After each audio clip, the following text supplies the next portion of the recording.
let's now theoretically assume that someone doesn't know about the Prophet ﷺ, but he's on his fitrah, right? He's on his natural state and he believes La ilaha illallah. That's a different case.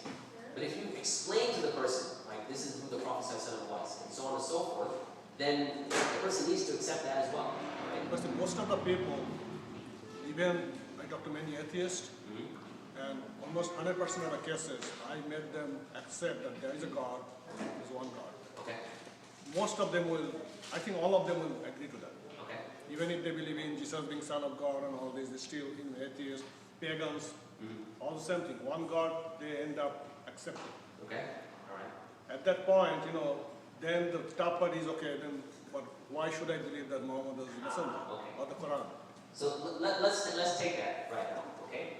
So now how do you get a person, now they've accepted that Allah exists, they accepted that Allah is one, I'm assuming, right? Right. How do you get them now to accept the Prophet ﷺ, revelation, right? The Quran and so on and so forth. Okay. So one thing is that sometimes what happens is that there are certain, even though the person accepted that God exists and so on and so forth, there are some questions that no matter how hard they think, they won't be able to answer. Okay? So, let's give an example. Let's say now, certain questions about the purpose of their existence. Okay? So if you ask them, what's the purpose of your existence? Not why do you as a person exist, meaning what is your purpose, to join the NBA or whatever it is. Why, as a human being, why do we exist? Okay?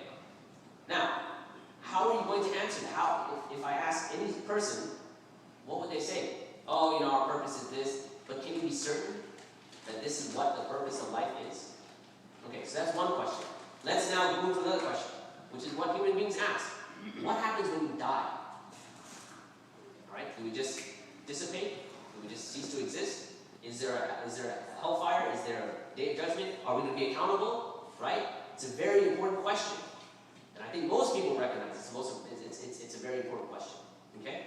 The third thing, why is there so much evil in the world? This is another question, right? Exactly. And then, by the way, let me just clarify something.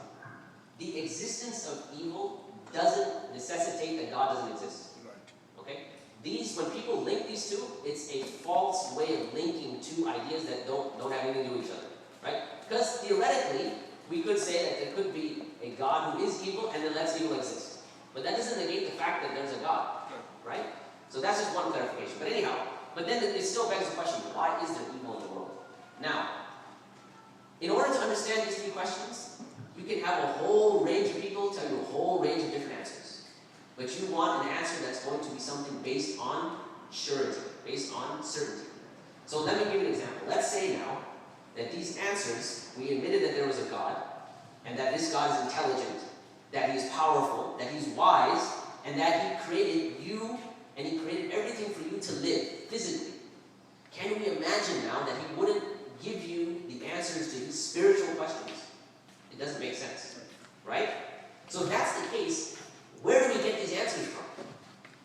And sometimes what I do is I draw an analogy. I say, imagine now that there's a building, and I've got you here on the side, and I say, in that building, on the 3rd floor, there's a room. I want you to tell me exactly what's in that room. And you have 20 minutes to do it, and if you don't, I'm going to blow your brains out. Okay? Now, what would the person do? Now, and you have a whole bunch of people that are lined up, and they're ready to tell you what's in that room. Okay? Now, that, figuratively, that's basically representing al-ghayb, right? That which happens after you die. What happens, like, what were you created for, so on and so forth.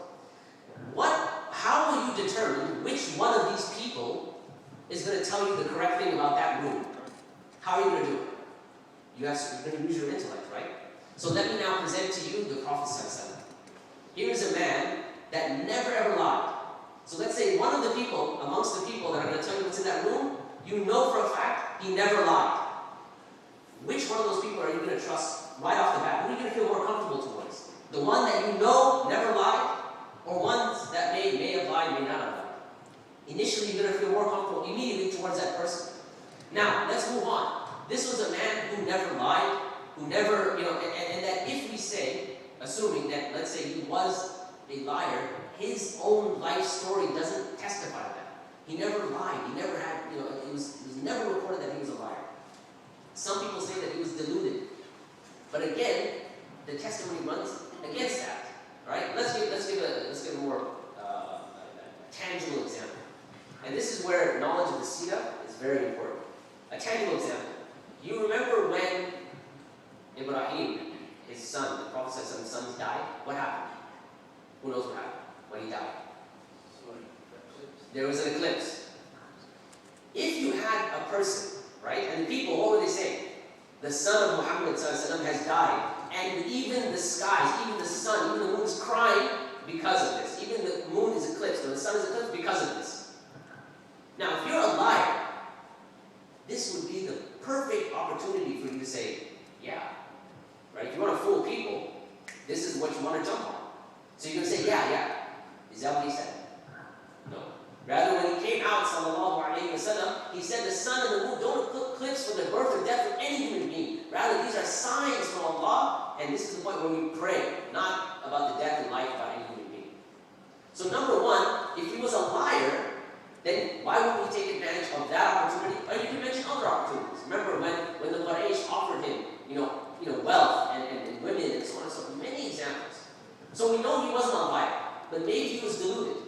But again, taking the same example, if he was deluded and he sincerely thought he was a prophet, but he wasn't, that would be the opportunity where he would say, well, I'm a prophet, so yes, the sun and the moon did eclipse for me, because I am a prophet. But he still didn't say that. So he's not deluded. So what's the third option? That he was truthful. Right? Okay, so coming back to our building. So now you know that this person is truthful. You have more signs. For instance, he's wearing the uniform to the building. And he gives you a card, and the card says, that he works on the 3rd floor of that room. So now, you're getting more and more certain of the veracity of this person. And now, if you want someone to tell you what's going to happen, right, what's in that room, who are you going to trust? What is the logical, rational thing to do? Is to trust this person, right? And similarly, when it comes to the questions of al-akhirah, about our existence, about all of these questions we ask, we can think really hard, but in the end, we want certain knowledge. And that certain knowledge only comes from the Prophet ﷺ. Does that make sense? Yeah, you say that, but they're still going to